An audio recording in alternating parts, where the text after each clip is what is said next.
We have this gentleman, his name is Jeff Bezos, okay, discusses plans for 1 trillion people to live in huge cylindrical space stations. And Jeff Bezos says the following: we'll all be living inside massive cylindrical space stations one day. Okay, and he says these habitats could allow an astronomical number of humans to survive. So we're going to be out in space, trillions of people, forget about billions. And he said if we had 1 trillion humans, we could have at any time 1,000 Mozarts and 1,000 Einsteins. I don't think I would mind 1,000 Mozarts, but I don't think I could stand 1,000 Einsteins. Anyways, the only way to get to that vision is with giant space stations. The planetary surfaces are just way too small. And then his rival, another fellow who's doing some of the space stuff, Elon Musk, claims to be working towards making humanity multi-planetary and establishing cities on other planets like Mars. And so the question is whether we're going to ever make it to 1 trillion people, and whether we're ever going to make it to Mars or any of the other planets. I mean, not just sending a probe, we've done that, but the question is, will we be sending people there? And if we send people there, will it just be, like, yeah, we did touchdown, came back, that's great, but I mean, are we going to live there? Are we going to really terraform the planet or whatever? And that's a different story. I mean, if it's just a project to send people and say we did it, we have the technology to make it there and to stay there for a couple days, a couple hours, whatever, and then come back. Yeah, great, but I don't know if you want to spend $1 billion in such a project, okay? But this is what these people are into. And as far as population is concerned, I don't know about that. Here you have, I was going to show you the global population. I guess I don't have it. Anyways, the issue is that population is grinding down. We're still increasing in the world. We're becoming more and more, but it's arithmetic. We're not expanding exponentially anymore. And so the question is, what's the end of all that? We're turning the corner, so to speak. We're approaching the asymptote. And if we don't have any growth in population, we have no demand. We have no demand or less demand, right? At some point, the global economy has to come to a halt in some way, one way or another. So you have to figure out what that implies for humanity. Okay, and fellow asks the question, he says, memetics, is it nonsense or is there a rational way of talking about it? And yeah, it's got to do with memes, and it's like an idea replicator. So if you're looking at this, it just means that just like, some things evolve over time, like humans, animals, etc., plants. The same thing applies to ideas. They go from mind to mind, and the thing spreads if it's, I guess, a good idea. I think that's the way they look at it. Yeah, you can talk rationally about it, but the question is whether, what does that really mean? You had Marx, he talked about the materialistic dialectic. And before that, his teacher Hegel, he talked about, philosophical dialectic. And it was the clash of ideas from where you get a synthesis and so on down the line. And this is the same thing. It's just another version of what Hegel already put on the books. Yeah, you can talk rationally about it, but I mean, what does it mean? It just means that ideas propagate, I guess, if everybody buys into it, which doesn't mean that it's correct. You could have the flat earth notion, right? And it propagates, and yeah, okay, so does that mean we're all correct? That we have faithful reflection of Mother Nature's universe? So, the fact that ideas propagate doesn't mean that the ideas are rational. Okay, and I think that's more important. Okay, here we have a fellow, and he says, we haven't lost genetic diversity. Every human has a unique genome, except for twins, triplets, etc. As long as population is increasing, so is genetic diversity. Well, we take a different view here. We're saying that genetic diversity, humans have lost their genetic diversity, and essentially we're all clones of each other. more or less. That's where we are today. And here's evidence proof for those of you who like evidence and proof and want people to twist your arm, convince you. Here it is. This came out in 2012. You can look it up. There's a couple studies at least on this subject, and that's that chimpanzee populations living in relatively close proximity are substantially more different genetically than humans living on different continents.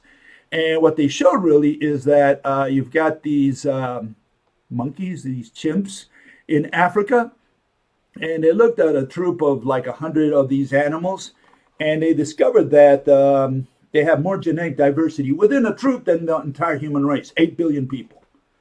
And so the question is, we're not a very genetically diverse species. And what's happened to us? I mean, we're 8 billion people. We should have more, one would think, right? More genetic diversity because we're so many. It's the opposite. We're all clones of each other. Whoever you marry today is your sister or your brother from a genetic point of view. And so what can I tell you? This fellow does not does not share that same thought. He operates with a different set of assumptions. And yeah, you reach different conclusions. But all I can tell you what we do here, and we're saying that we've lost genetic diversity. And why? Because we've been inbreeding for 200,000, 300,000 years. We haven't married any other species. We have not enriched our genetic pool. And here you see what happens when you do that, when you inbreed. Okay, and a lot of people don't really understand this, so it's good to rub it in. These are the Amish. They were like maybe anywhere between 500 and 1,500 people 350 years ago. Today there's 350,000, I guess, mainly in the United States. And they looked at a group here of about 40,000, which came from about 400 founders, the founders effect. It says for religious reasons, the Amish marry only within their community. The population remains primarily derived from the original 400 founders. The Old Order Amish in Lancaster, that's county in Pennsylvania, I think, represent one extremely large family with about 40,000 members. In other words, they're all from essentially the same families. They've been inbreeding for 350 years. They are a very distinct group genetically and culturally, and the genetic variation within this community is so narrow. And there you see some of the studies of some of the genetic studies that they've done. There's a paper on that. And I just want to show that there's about 30 problems that they found with their genes, similarities and things that are not very healthy. So the point here is that, if you inbreed, if you marry your sister and then your kid also marries his sister and so on, and down the line, well, at some point you're going to run into some kind of problem. And that's essentially what has happened to humans over the course of the last 200, 300,000 years. We've been inbreeding, and that has to have a deleterious effect after, so many thousands of years. And that's the argument we have here. So no, we are not a very genetic diverse species. And the fact that we have more and more people being born every day does not increase genetic diversity. You would think there's mutations that accumulate, et cetera, but you have to factor in founders' effects, and you have to factor also population bottlenecks. Okay, and we've had quite a few of those throughout history. Whether we're going to have some of them now, I don't know. Not maybe due to diseases as it was in the past, maybe due to wars, but I think that's going to be a drop of water in the ocean. We're already probably beyond the point of no return. We're already gone. We're already equal. Equality not in our social and economic status, but we are all equal genetically. So if that helps anybody out there. Okay, some fellow says here, I'm 100% sure Milei's president of Argentina, okay? Ideas will make the overwhelming majority of Argentina's people much better off relatively quickly, because I talked about Milei the other time. Milei just wants very small government with a lot of liberty and opportunity. No, not no government. Charity naturally returns into churches. Black markets will disappear. Standards of living will begin to rise. Okay, I've got a problem in general with libertarians and what I call narco-caps, the anarcho-capitalists. Do I disagree with their ideas? Not really. That's not where the issue is. What Milei is introducing into Argentina might be good. I don't know. We'll have to see that in the future. For sure, we can be sure one thing. In the near future, it's going to be very rotten for the Argentines, okay, for the people living there. It's going to be a big blow to a lot of poor people, especially, okay? And that's already a foregone conclusion. The government even says that, it's going to get worse before it gets better, okay? Now, whether it gets better, that's in the long run. But as one economist once said, in the long run, we're all dead. So we don't know what happens in the long run. Those are wishful thinking on the part of a lot of these libertarians and narco-caps. But my argument is a little different, and that's that the whole planet, forget about Argentina, forget about Indonesia, Pakistan, all these countries are in a serious condition. Their economics are terrible. In fact, the U.S. economy is quite terrible. The other day I was reading that the debt, the interest on the debt is surpassing what we're producing, the added GDP. And so we have to look at that. And a lot of that GDP is not real manufacturing or solid things, tangible things, but they're services. So we're creating a lot of services that goes to GDP, but it's just a balloon that's growing that is not real growth. The real growth is in the material things. And manufacturing and a lot of stuff related to tangible things like houses, roads, etc. That's cities growing, etc. That's not growing at the same pace as the economy either. So the question is, whether the policies that they will implement in Argentina will have any effect in the long run. Meaning, will extinction come before any of those policies really have any effect? Okay, so, again, we don't know what the future brings. I can only tell you that we're going extinct, and I can't tell you when, but it's just around the corner. We're not that far away. And so I don't know which will come first, whether the good results from libertarian politics or extinction. We also have the situation where we're having several wars today on the planet. The empires are clashing. The empire of Russia, the empire of China, the empire of the United States. These empires are coming against each other. They're trying to encroach on each other's economics and region of influence, etc. And who knows what that will bring, how that will turn out. So that's another thing we have to pitch in. I mean, for all we know, this is the last year of our lives, right? 2024. Think about that. Something to think about. Don't be so optimistic. Okay? Okay, another issue, fellow says, nothing can have a value. Nothing cannot, right, have a value. But Bill seems to place value on it. I don't know where you got that, okay? So when money becomes completely fiat, also known as digital, is when humans will become extinct. Okay, so yeah, it's becoming digital. We have some digital money, right? Already there are no logical people who place value on digital text or anything. Okay, great. Money in most countries nowadays is already no more. Well, that's not totally true, but he thinks that is, okay? And so he reaches this conclusion, and by money being no more, equaling humans becoming extinct. Yeah, I mean, if you take it in that direction, I guess that's the conclusion you reach. But I disagree with this fellow's assumptions. Okay. Okay. Fellow continues, and he says the following. He says, "You said species is a concept. Absolutely. And extinction refers to a species. Right. To a species. Okay.